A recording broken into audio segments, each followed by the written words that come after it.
Los anuncios para esta semana, ya lo sabemos, ¿no? Miércoles, reunión de oración a las 8 de la tarde. Los viernes, estudio bíblico a las 8 de la tarde también. Los sábados, reunión de jóvenes. Si eres joven entre, ¿qué edad? ¿14? Más o menos. Hasta los 30 y... acércate a cualquier joven que veas aquí, te podemos poner en contacto con el grupo y demás. Tenemos un grupo de WhatsApp, etcétera. Los preadolescentes, también por vuestro grupo de WhatsApp ya sabéis que os ponéis de acuerdo para las reuniones. El domingo, reunión dominical a las 10:30 y a las 12:30. Por favor, apuntémonos. A las 10:30 con Eloísa, a las 12:30 con Leti. Y por favor, cuando nos apuntemos, seamos conscientes de que hay una vida detrás de un WhatsApp y intentad ser coherentes a la hora de enviar los WhatsApps. No los enviéis a la 1:30 de la mañana o a las 3 o a las 4 el sábado antes de la reunión. Mandarlo con tiempo porque se avisa con tiempo, ¿vale? Tenerlo en cuenta. Y como anuncios especiales, atención, el próximo sábado 24 hay reunión de mujeres a las 6 de la tarde. Y el próximo 31 de octubre hay reunión de hombres, la hora todavía por confirmar o no me la han informado. A las 6 también. Ok, perdón. Reunión de hombres a las 6 también. El 31 de octubre. Y como anuncio especial, ya estamos realizando y en proceso de Operación Niño de la Navidad. Ya sabéis que todos los años la Iglesia participa y os animamos este año a seguir participando. Si queréis incluso involucraros, hablar con los jóvenes adultos, ellos son los encargados de llevarlo a cabo. Y sin más, no se me olvida ningún anuncio. Perdón, sí, uno muy importante. El 22 de noviembre celebramos nuestro aniversario, 10 años de aniversario, vida cristiana. Contra todo pronóstico. No creímos que pudiese ser posible y de hecho todavía estamos a la expectativa, pero si Dios lo permite, el 22 de noviembre tendremos nuestro aniversario. Así que apartar la fecha porque ya sabéis que siempre hacemos cosas especiales ese día porque es muy importante para la Iglesia. Y ahora ya sí, sin más, Tony es quien nos va a compartir la palabra.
proporcionarnos conocimiento, sino además obediencia. Quiere decir eso que debemos de anhelar y desear, como dice el libro de Proverbios, nos exhorta, nos anima a desear la sabiduría y desear el conocimiento, porque ello nos va a librar de muchos errores en la vida, pero siempre con vistas a obedecerla. Bien, vamos a tener una oración para presentar el estudio delante del Señor. Padre Santo, como dice un salmo, la santidad conviene a tu casa, oh Señor, y por ello estudiamos tu palabra, la meditamos y procuramos obedecerla, Padre. Queremos suplicarte que en esta tarde, por tu Espíritu, nos hables al corazón, nos conmuevas, Señor, que remuevas también cosas, hábitos, costumbres que no deban de estar. Y, Padre, que por tu palabra nos hagas entender misterios que no hemos reflexionado quizás nunca, Señor. Descubrir fases de la crucifixión, de la obra de salvación misteriosas para nosotros, pero que por tu palabra podemos descubrir porque tú nos las revelas y nos hacen creer aún más en ti, Señor, y confiar y poner toda nuestra esperanza en ti, Padre. Háblanos por tu palabra, te lo rogamos en el nombre de Jesús. Amén. Vamos a tener una lectura en el libro de Efesios, capítulo 2.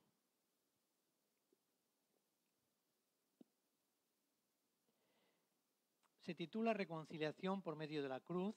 Es Efesios 2, versículos 11 hasta el final del capítulo, versículo 22. Del 11 al 22, Efesios 2.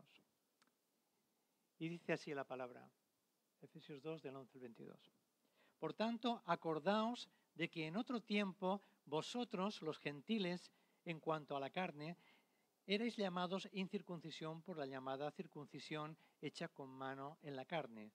En aquel tiempo estabais sin Cristo, alejados de la ciudadanía de Israel y ajenos a los pactos de la promesa, sin esperanza y sin Dios en el mundo. Pero ahora, en Cristo Jesús, vosotros que en otro tiempo estabais lejos, habéis sido hechos cercanos por la sangre de Cristo. Porque Él es nuestra paz, que de ambos pueblos hizo uno, derribando la pared intermedia de separación, aboliendo en su carne las enemistades, la ley de los mandamientos expresados en ordenanzas, para crear en sí mismo de los dos un solo y nuevo hombre, haciendo la paz, y mediante la cruz reconciliar con Dios a ambos en un solo cuerpo, matando en ella las enemistades. Y vino Jesús y anunció las buenas nuevas de paz a vosotros que estabais lejos y a los que estaban cerca, porque por medio de él los unos y los otros tenemos entrada por un mismo espíritu al Padre. Así que ya no sois extranjeros ni advenedizos, sino conciudadanos de los santos y miembros de la familia de Dios, edificados sobre el fundamento de los apóstoles y profetas, siendo la principal piedra del ángulo Jesucristo mismo, en quien todo el edificio bien coordinado va creciendo para ser un templo santo en el Señor, en quien vosotros también sois juntamente edificados para morada de Dios en el Espíritu. Amén. Está aquí la palabra. Vamos a ver aquí una diapositiva siguiente. Vamos a ver en esta tarde un estudio sobre la naturaleza de la Iglesia. La naturaleza de la Iglesia. Vamos a ver esto de naturaleza, qué significa, ¿no? Bueno, la naturaleza es las características, lo que es la Iglesia en sí. Vamos a ver distintos aspectos entresacados de esta lectura que acabamos de hacer en el pasaje de Efesios capítulo 2. Una definición de Iglesia sería que Iglesia es la asamblea de los redimidos o la reunión de los que son salvos. Otra definición sería la Iglesia es el agente divino para expandir el reino de Dios, el reino de los cielos aquí en la tierra. Martín Lutero, en los artículos de Esmalcalda, con mucha sencillez decía lo siguiente, una definición de Iglesia. Gracias a Dios, un niño de 7 años sabe lo que es la Iglesia, es decir, los santos creyentes y el rebaño que escucha la voz de su pastor. Fijaos qué definición que más sencilla que puso Lutero, este gran reformador. Alvin Litzgren dijo, la iglesia debe de ser todo lo que Dios quiere que sea. ¿Os acordáis que cantamos una canción que más o menos dice, la iglesia que tú quieres tener, ¿no? Algo así. Pues entonces la iglesia, nosotros, la iglesia, esta iglesia local y cualquier otra iglesia local, debe de ser o debe de aspirar a ser todo lo que Dios quiere que sea. Y por ello escudriñamos las Escrituras para descubrir la intención que Dios tiene para con la iglesia. Ahí en las Escrituras lo vemos. Y ahora vamos a ir viendo algunos aspectos de lo que Dios quiere, de lo que piensa Dios que debe de ser la iglesia. Vamos a verlo a través de unas figuras que nos muestran esa naturaleza de la iglesia. Por ejemplo, cuando hablamos de la palabra de Dios, la Biblia, estamos pensando como figuras, pues que es la espada del Espíritu, que es el pan de vida, que es un fuego consumidor, que es una lámpara que alumbra nuestros pies, es un espejo donde nos vemos reflejados, donde nos muestra cómo somos cada uno de nosotros. Pues ahora vamos a ver algunas figuras o comparaciones que nos revelan la naturaleza de la iglesia, es decir, cómo es la iglesia, sus cualidades. Algunas nos resultarán más conocidas que otras. Veamos, la primera de ellas, pasamos la diapositiva, es la iglesia es un solo pueblo. Está en Efesios 2:14. Dice, porque Él, refiriéndose a Cristo, es nuestra paz, que de ambos pueblos hizo uno, derribando la pared intermedia de separación. Aquí está hablando de que había dos pueblos. Sabéis que se refiere a los judíos y a los gentiles. Los gentiles eran todos aquellos que no son judíos. O sea, nosotros somos gentiles, ¿de acuerdo? Entonces, había cierta rivalidad y hasta cierta enemistad entre los judíos que se creían que tenían ellos la verdad absoluta porque les había sido revelada a través de Dios por medio de Abraham, Isaac, Jacob, vamos, todos los patriarcas, Moisés, etcétera. Y se creían que era algo absoluto, un monopolio para ellos. Pero Dios quiso darles a entender que Él quiere un gran pueblo y Dios quiere expandir su evangelio a través del pueblo de Israel en un principio y ahora a través de la iglesia porque Israel lo rechazó. Pero quiere que esto llegue a todo el mundo. Por eso Dios eligió, por ejemplo, al apóstol Pablo como apóstol de los gentiles y lo envió a todas las naciones de alrededor de lo que era Palestina, lo envió fuera a Asia Menor, a Turquía, lo que es Asia, lo que es Roma, Italia, lo que es Grecia, Macedonia, toda aquella zona, porque quería expandir el evangelio. Pero la iglesia es un solo pueblo. Desde que Cristo vino, Él rompió esa rivalidad que había y de ambos pueblos hizo uno solo. ¿Y cómo lo hizo esto?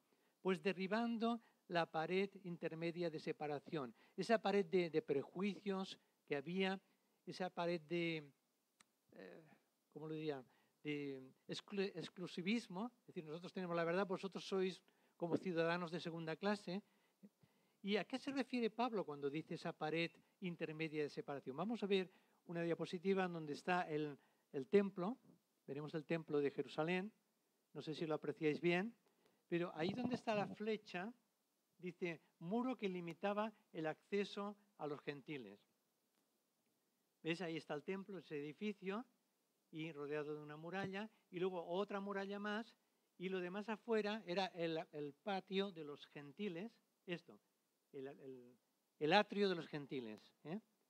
Y una vez pasaban la otra parte del muro, estaba el atrio de los judíos, o sea que había ahí territorios, ¿no? Pues lo que hizo Cristo fue derribar ese muro separatorio, no físicamente, pero sino conceptualmente.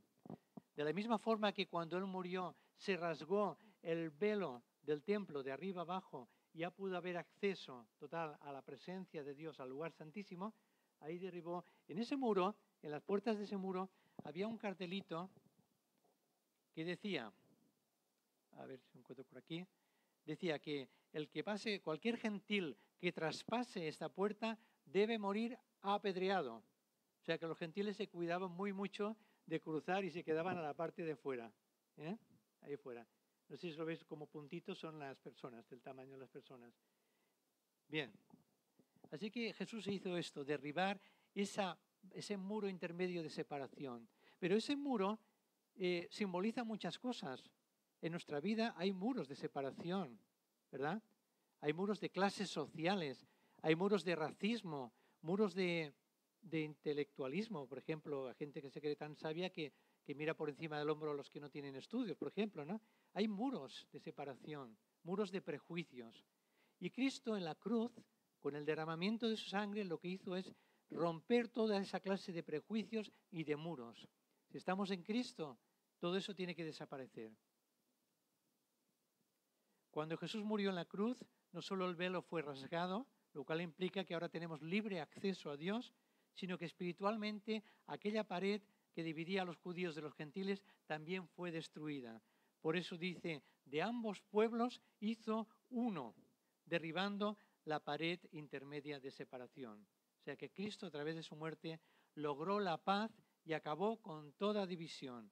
Ahora la Iglesia es el pueblo de Dios y ese pueblo es uno solo. Solo hay un pueblo de Dios, que es la Iglesia. Veamos la siguiente diapositiva y vemos otro concepto, otra figura, que muestra que la Iglesia, aparte de ser un solo pueblo, es un solo cuerpo. La Iglesia es un solo cuerpo. Versículo 16 dice, y mediante la cruz, reconciliar con Dios a ambos en un solo cuerpo, matando en ella las enemistades. La obra de la cruz es muy profunda. Alguien ha dicho que podemos pasar toda la vida y toda la eternidad meditando en la obra de la cruz y aún no llegaremos a comprender toda la profundidad que contiene. La obra de la cruz obró una doble reconciliación. Una reconciliación primeramente con Dios, al perdonar nuestros pecados y limpiarnos de toda maldad, y por otra parte una reconciliación con los hombres. Y eso es lo que simboliza la cruz.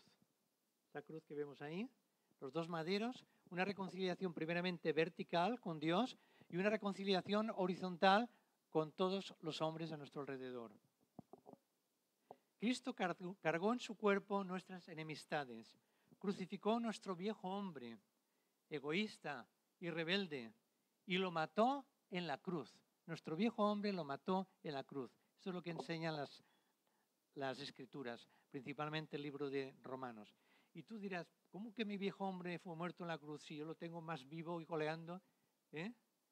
Algunos lo estarán pensando. Pero Él lo mató potencialmente a la cruz y eso, en la medida en que nosotros nos identificamos con Cristo, de la misma forma que cuando en el bautismo en agua nos estamos identificando con su muerte y resurrección y declaramos públicamente que hemos muerto a la vida del pecado, en la misma manera en que nosotros vivimos identificados con Cristo, ese viejo hombre vive ahí, en un rinconcito. ¿Entendéis? Y el nuevo hombre, ese hombre espiritual que se renueva día a día, va creciendo en santidad y va dominando más nuestra vida, mientras que el viejo hombre va quedando arrinconado y quieto ahí parado. De vez en cuando levanta la cabeza, pero quieto parado ahí. Con el poder del Espíritu Santo podemos estar sin pecado. Aún así pecamos algunas veces, pero con el poder del Espíritu Santo, ese viejo hombre podemos declarar que fue crucificado en la cruz. Por eso Pablo dice en Gálatas 2:20, con Cristo estoy juntamente, o sea, yo también estoy crucificado y ya no vivo yo, mas vive Cristo en mí, a través de mí. Nos reconcilió con Dios y con nuestros hermanos y nos unió en un solo cuerpo, la Iglesia. La Iglesia es un cuerpo, es el cuerpo de Cristo. Pablo desarrolla esta analogía en 1 Corintios capítulo 12. ¿Recordáis ese pasaje que dice que el cuerpo tiene muchos miembros y cada uno tiene su función y los miembros más delicados son los que más cuidamos? ¿Entendéis? Bien, lo desarrolla en Corintios 12. La figura del cuerpo expresa de un modo muy fuerte la unidad de la Iglesia. Un cuerpo dividido es una contradicción. Yo os veo enteros de una pieza, vosotros, ¿verdad? Si viera que uno va un brazo por ahí suelto, una pierna por ahí andando sola, una nariz andando por el pasillo. No, yo os veo enteros de una pieza cada uno de vosotros. Cada persona estáis enteros. Así la Iglesia debe ser entera, de una pieza. Un cuerpo dividido es una contradicción. Todos los creyentes, seamos del origen gentil o judío, pertenecemos a la misma iglesia, al único cuerpo de Cristo. Veamos la tercera figura. La iglesia es un solo sacerdocio. Versículos 17 y 18 de Efesios 2. Dice, y vino, se refiere a Cristo, y anunció las buenas nuevas de paz a vosotros que estabais lejos, se refiere a los gentiles, y a los que estaban cerca, se refiere a los judíos, porque por medio de él los unos y los otros tenemos entrada por un mismo espíritu al Padre. A través del sacrificio de Cristo, todas las personas podemos acceder a la presencia del Padre. En tiempos del Antiguo Testamento, los únicos que tenían acceso, que podían entrar al templo, eran los sacerdotes. Y aún estos, bueno, los descendientes de Aarón. Y los sacerdotes solamente podían entrar en el lugar santo, porque el templo, lo que es el edificio, como habéis visto, el edificio en sí tenía dos partes, el lugar santo y el lugar santísimo. Los sacerdotes se quedaban en el lugar santo y los sumos sacerdotes podían entrar en el lugar santísimo una vez al año solamente. Ahora ya no hay castas especiales, no hay clero ni hay laicos. Aunque la Iglesia oficial de aquí España aún hace esa separación, en realidad no hay clero ni hay laicos, porque todos somos sacerdotes, como dice la Biblia, ahora lo veremos. Todos los hijos de Dios somos sacerdotes, somos un pueblo de sacerdotes. Aleluya. Apocalipsis 1, 5 y 6, ahí lo dice. Dice, y de Jesucristo, el testigo fiel, el primogénito de los muertos y el soberano de los reyes de la tierra, al que nos amó y nos lavó de nuestros pecados, ¿con qué? Con su sangre, y nos hizo reyes y sacerdotes. ¿Para quién? Para Dios, su Padre. A Él sea la gloria e imperio por los siglos de los siglos. Amén. El Señor Jesucristo nos hizo reyes y sacerdotes para Dios. El sacerdote era el que ministraba a Dios y nosotros debemos de ministrar a Dios cada día en nuestro devocional, cuando estamos en el trabajo, en la calle, en el mercado o donde sea. Ministrar a Dios, estar en comunión con Él, adorándole. Primera de Pedro 2, 5 y 9 dice así, vosotros también, como piedras vivas, sed edificados como casa espiritual y sacerdocio santo, lo vuelve a decir aquí, sacerdocio santo, para ofrecer sacrificios espirituales aceptables a Dios por medio de Jesucristo. Mas vosotros sois linaje escogido, real sacerdocio, lo vuelve a decir aquí, nación santa, pueblo adquirido por Dios, adquirido, es decir, pagado por Dios con la sangre de Jesús, nos compró. ¿Para qué? Para que anunciéis las virtudes de aquel que os llamó de las tinieblas a su luz admirable. O sea, que seamos de origen gentil o origen judío, si estamos en Cristo, tenemos el mismo acceso a la presencia de Dios. Nuestro acceso no es un santuario terrenal como el que vimos en el templo de Jerusalén, sino que es un santuario celestial. Es el verdadero tabernáculo del cual el terrenal que hemos visto aquí solamente era una figura, estaba prefigurando el santuario celestial. Pasemos a la siguiente diapositiva. La iglesia también es una sola nación. Versículo 19a. ¿Sabéis por qué pongo A? ¿Sabéis por qué pongo la letra A? Porque significa que es la primera frase del versículo. Si fuera la segunda pondríamos B, si fuera la tercera C. ¿Entendéis? Así nos dirigimos puntualmente a ese punto. Ahí. Así que ya no sois extranjeros ni advenedizos, sino conciudadanos de los santos. No sois extranjeros. Lo digo aquí porque hay gente de muchos países, ¿verdad? Os lo digo, que no sois extranjeros. Tampoco sois advenedizos. Advenedizo es una palabra así un poco rara que no se usa mucho, ¿no? Significa no sois desconocidos, no sois extraños, sino que sois conciudadanos de todos los santos, de todos los creyentes. El apóstol apunta a terminar con cualquier diferencia entre judíos y gentiles, o entre gente de un país y gente de otra, de alguna forma. Los extranjeros que residen en un país generalmente se sienten habitantes de segunda categoría. Tienen menos derechos y privilegios que los ciudadanos. Muchas veces los extranjeros son despreciados y discriminados. Bueno, esto hay que matizar, que esto varía según los países. Aquí en España se suele tratar bastante bien a los extranjeros, incluso con los privilegios y lo que son posibilidades de lo que sea y de acceder a ayudas económicas, subsidios y demás, está bastante bien. Eso es otro tema aparte, ¿no? Pero quiero decir que la palabra dice, ya no sois extranjeros ni advenedizos. Por lo tanto, y mucho menos dentro de lo que es la iglesia no son las paredes, ya lo sabéis, aquí cuando nos reunimos, no hay lugar para hacer diferencias. No hay mejores unos que otros, ni son mejores los chilenos que los argentinos, ni los peruanos que los españoles, ni nada de eso. Somos todos iguales delante de Dios, ¿verdad? Que conste que en esta iglesia de españoles solamente yo calculo que hay un 15%, ¿verdad? ¿Verdad, Carolina? Pues el 80-85, ¿verdad? Entonces por ahí vamos. Así que, aleluya, que nos ha hecho un cuerpo solamente, una sola nación. Vosotros sois linaje escogido, real sacerdocio, nación santa. Y fijaos que lo dice en singular, nación, no dice naciones. Así que nosotros decimos, aquí hay al menos 15 o 18 naciones, aquí, ¿no? Pues en realidad hay una nación, la nación santa. Somos la nación de Cristo, el pueblo adquirido por Dios.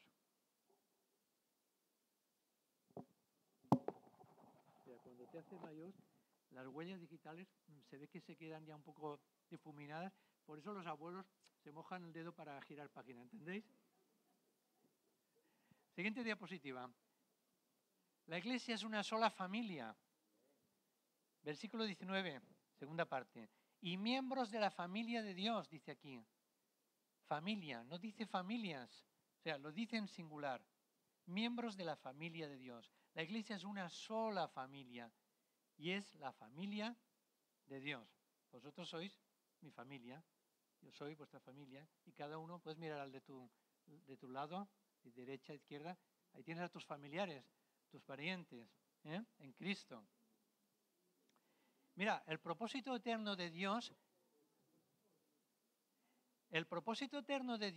era, desde la eternidad, atended por favor, tener una familia con muchos hijos semejantes, ¿a quién? A Jesús. Repito, el propósito eterno de Dios era tener una gran familia con muchos hijos semejantes a Jesús. Por eso nos llamamos cristianos, es decir, pequeños Cristos. Somos como miniaturas de Cristo. Procuramos ser semejantes a Él. Por eso le pedimos al Espíritu Santo que forme dentro de nosotros el carácter de Cristo. No desarrollar tanto nuestro carácter, nuestra personalidad, sino desarrollar el carácter de Cristo, que es el fruto del Espíritu. Amor, gozo, paz, etc. Así que somos pertenecientes a una sola familia. Y ese propósito eterno Dios lo ha realizado en la iglesia. La iglesia es la familia de Dios. Dios no tiene otra familia. Es la familia suya. La familia de Dios. Sí, dirías, ¿y los demás? Los demás son creación de Dios, pero aún no son su familia. Por eso dice en Juan 1:12 que a los que creen en su nombre, a los que le reciben, les dio potestad o poder de ser hechos hijos de Dios. Y en el momento en que creen, ya pasan a ser hijos. Y cuando uno es hijo, ya forma parte de esa familia donde ha nacido, la familia de Dios. Dios es nuestro Padre. Cristo es el primogénito, es decir, el primer hijo. Y todos los que hemos nacido de nuevo nos hemos convertido en hijos de Dios. Cristo es nuestro hermano mayor. Cristo es nuestro hermano mayor. Por eso los hermanos menores aprenden de los mayores, ¿verdad? Yo tengo 2 sobrinitos, 2 hijos de mi sobrino, y el pequeñín siempre va detrás del que es mayor. Siempre va imitándolo, uno tiene 5 años y el otro 3, y siempre lo vemos, que el menor tiene que aprender del mayor. Y así nosotros tenemos que aprender del hermano mayor, que es Cristo. Somos hermanos y pertenecemos a la misma familia, la familia de Dios. Judíos o gentiles, blancos o negros. Es decir, sin que importe ya la raza ni el color. Si estamos en Cristo, somos de la misma familia. Hay un solo Padre, una sola familia, una sola iglesia. Pasemos al siguiente aspecto. La iglesia es un solo edificio templo. Ahí vamos a leer los versículos 20 al 22 de Efesios 2.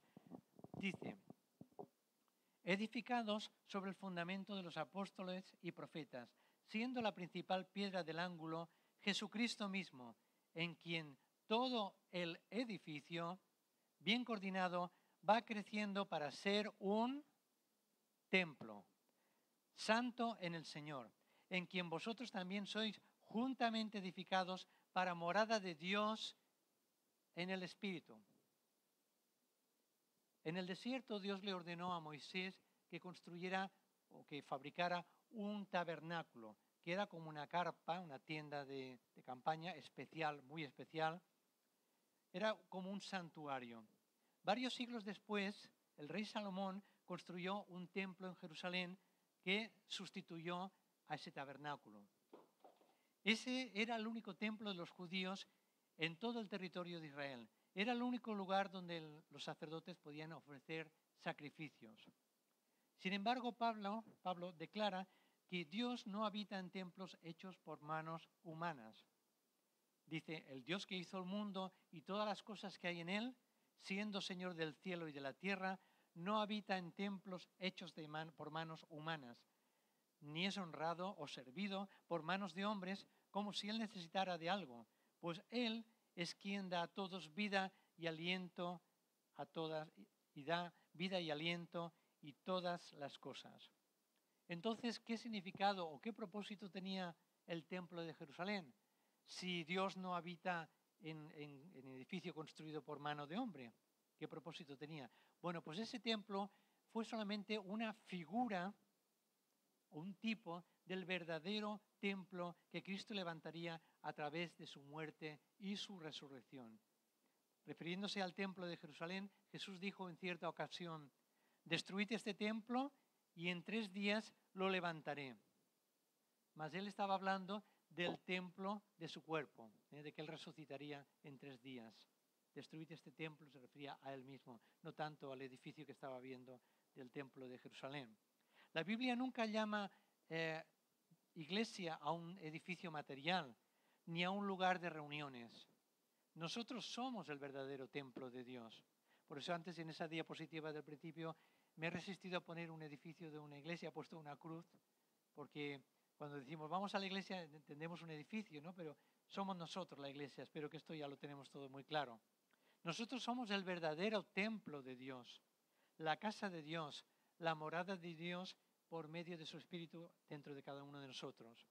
Estos versículos de Efesios 2, del 20 al 22, que tenemos ahí en la pantalla, nos revelan verdades muy preciosas. Vamos a desengranar algunas de ellas. Primero, que nosotros somos el templo de Dios. Cada creyente es una piedra viva de ese edificio. En los días del confinamiento, en que las reuniones por Zoom se hicieron muy famosas, ¿verdad? ¿Os acordáis que veíamos en una pantalla, veníamos ahí unas cuadrículas donde aparecían pues 50, 25 o 100, hasta 100 personas que habían, ¿no? 100 cuadrículas, ¿os acordáis? Esos cuadritos, y salía a lo mejor un grupo musical, el coro Gloria, por decir algo, y salían cada uno en su casa, cada uno con sus aparatitos y transmitiendo a través del móvil o del ordenador, y nosotros los veíamos en una pantalla con 100 cuadrículas, ¿no? Imaginaos que cada una de esas cuadrículas o de esas casillas es una piedra viva de un edificio. Los edificios se hacen con ladrillos, ¿no? O con piedras. Imaginaos que cada uno una piedra. Pues imaginaos ahora en un momento ahí esas 100 cuadrículas y cada cuadrícula hay una cara de cada uno de nosotros. Nosotros somos esas piedras vivas del templo del Dios viviente. ¿Entendéis? Somos como esas piedras. Pero además dice vivas, Pablo matiza, o Pedro matiza, porque las piedras están muertas. Las piedras son pues un mineral, ¿no? Son rocas o talladas, pero están muertas. Sin embargo, nosotros somos piedras vivas porque formamos el edificio que Dios está construyendo, que es el templo de Dios, su iglesia. ¿Entendéis? Yo me acuerdo que hace muchos años, cuando éramos jóvenes, el grupo de jóvenes teníamos un boletín en papel, un boletín que salía cada mes más o menos, que se llamaba Piedras Vivas. Piedras Vivas. ¿Por qué? Porque nosotros, los que hacíamos ese boletín, allí poníamos noticias y todas las actividades de la iglesia. Ahora todo se ha modernizado mucho más, claro. Pero nosotros somos piedras vivas. Y a mí me entró ya en esa época el concepto de lo que es ser una piedra viva para el Señor. Vosotros en Primera de Pedro, dice, Primera de Pedro, capítulo 2, versículo 5, vosotros también como piedras vivas, sed edificados como casa espiritual y sacerdocio santo. Ahí repite la idea del sacerdocio y además santo.